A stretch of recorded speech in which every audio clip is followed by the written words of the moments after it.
प्रसाद की परंपरा को निरंतर आगे ले जाने के लिए जो प्रतिबद्ध भाव से कार्य कर रहे हैं और इस कार्यक्रम के आयोजन की जिन्होंने संकल्पना की, ऐसी श्रीमती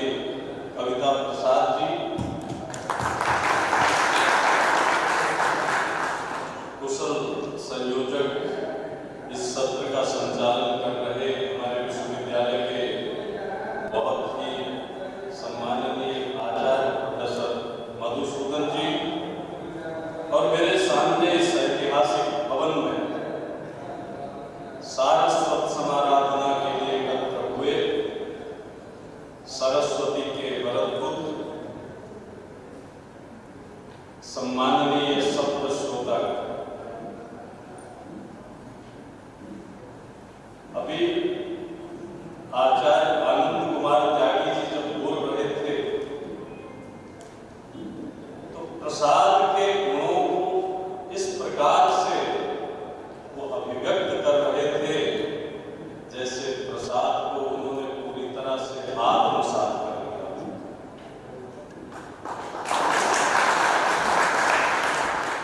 और इतने मार्मिक उद्बोधन से उन्होंने हमारा मार्गदर्शन किया।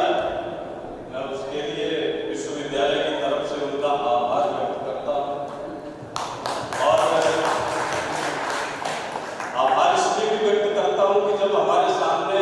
ऐसी चुनौती होती है कि हमें किसी विशिष्ट व्यक्तित्व को बुलाना है और कोई उपलब्ध होने की स्थिति में नहीं होता, तो आदरणीय त्यागी जी तुरंत खड़ा होकर के हमें संबोध देते हैं। आपका इस औदार्य भाव के लिए बहुत बहुत अभिनंदन, बहुत बहुत वंदन। डॉक्टर सुशील कुमार जी जब बोल रहे थे तो जैसा उनका नाम है उसी प्रकार से उनकी वाणी का प्रवाह चल रहा था। हमारे यहाँ शील की परिभाषा करते हुए आचार्य कहते हैं, प्रकृत्यानुरोधेन गुणा भवन्ति, गुणानुरोधेन शीलत्वम् आयाति। तो प्रकृति के अनुरोध से गुण आते हैं और गुणों से शील बनता है, और जो शील में भी सुशील हो जाए वह जयशंकर प्रसाद के ऊपर जब कुछ कहने के लिए खड़ा होता है, जैसा उन्होंने अपनी वाणी से व्यक्त किया, इसी प्रकार से हमने उनका दर्शन किया। आचार्य मधुसूदन जी ने कहा कि दिवस का अवसान समीप था, गगन था कुछ लोहित हो चला, और वो वस्तुस्थिति अभी है। ऐसे समय में लंबा भाषण करना ये बुद्धिमत्ता की निशानी नहीं होती, लेकिन चूंकि प्रसाद को लेकर के हम चर्चा कर रहे हैं, पिछले 4 दिन से उस पर मंथन हो रहा है और उस धरती पर हो रहा है जिस धरती पर प्रसाद की चेतना का जागरण हो रहा है। हमारे बीच में आनंद जी हैं, लेकिन यह तो संपूर्णानंद,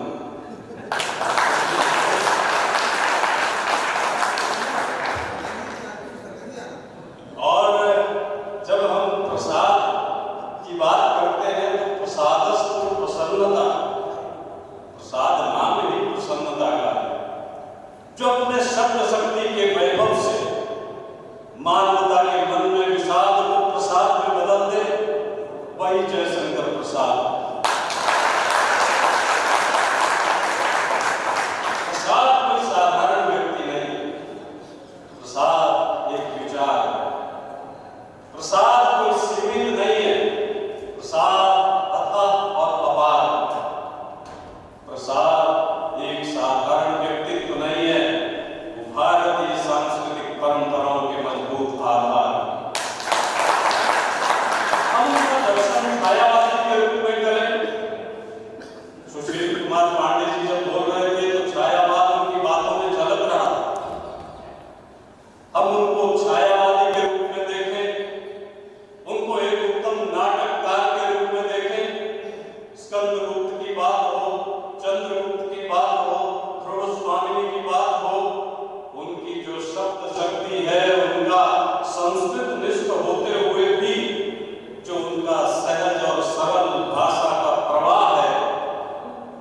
जीवन को जीवंत बनाने के लिए बनाया। इसलिए जब आदरणीय त्यागी जी कामायनी की पंक्तियों का स्मरण कर रहे थे कि हिम श्रृंग के उत्तुंग शिखर पर बैठ शिला की शीतल छां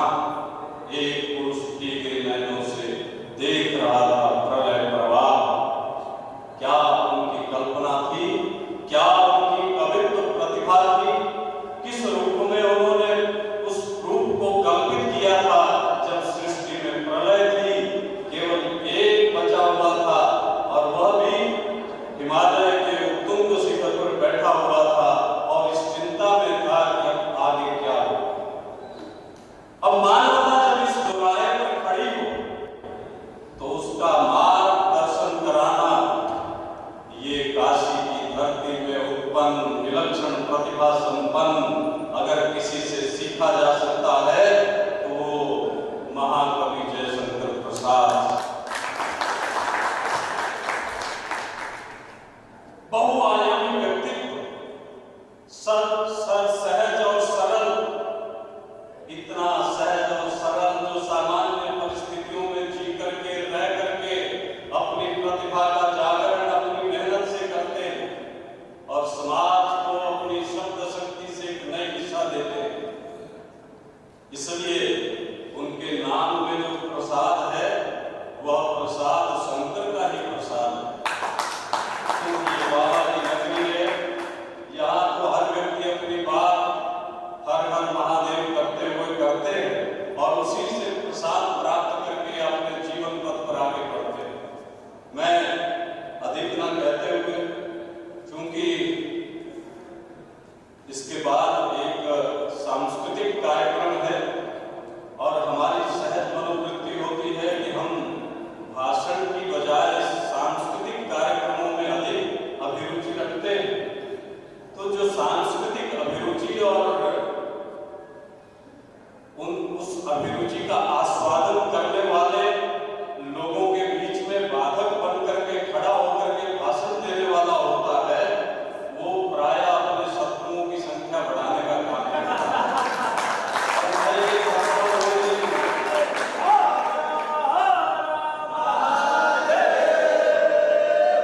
मैं चाहूंगा मैं जल्दी हट करके इस सांस्कृतिक संध्या का आनंद आप अच्छे से ले। मैं देख रहा था बहुत अच्छे अच्छे वाद्य यंत्र लेकर के बहुत अच्छे अच्छे महानुभाव आ रहे थे, तो हमें लग रहा था कि उत्तम समय आने वाला है। इसलिए मैं अधिक भाषण लंबा न करते हुए, जो व्यक्ति धैर्यवान होता है, भारतीय सांस्कृतिक परंपराओं के लिए समर्पित होता है, जो जीवन को जीवंत रूप से जीने का संकल्प लेकर के चलता है, वही प्रातः से लेकर के सूर्यास्त तक आपकी तरह बैठ करके चिंतन करने में लगता है। ऐसे कार्यक्रमों में प्रतिभाग करने वाले तो बहुत होते हैं, लेकिन समय की धारा में, समय की धारा के वेग में वो भाग लेने वाले भाग ही लेते हैं और वो भाग्यशाली होते हैं जो ठहर जाते हैं, वो आप लोग हैं। इसलिए आपका बधाई के बाद में आप बैठे हैं, आप सुन रहे हैं और आप उस प्रसाद की परंपरा को विषाद पर भारी करके आगे बढ़ने के लिए संकल्पित हैं। आपको बहुत बहुत बधाई, बहुत बहुत शुभकामनाएं और इस सफल कार्यक्रम के लिए महली कवि प्रसाद जी की परंपरा को आगे बढ़ाने का संकल्प लेकर के काम कर रही कविता प्रसाद जी को बहुत बहुत बधाई, बहुत बहुत अभिनंदन, और सभी जो बाहर से आए हुए लोग हैं उनका एक बार मैं पुनः इस विश्वविद्यालय का मुख्य सेवक होने के नाते अभिनंदन करता हूँ, स्वागत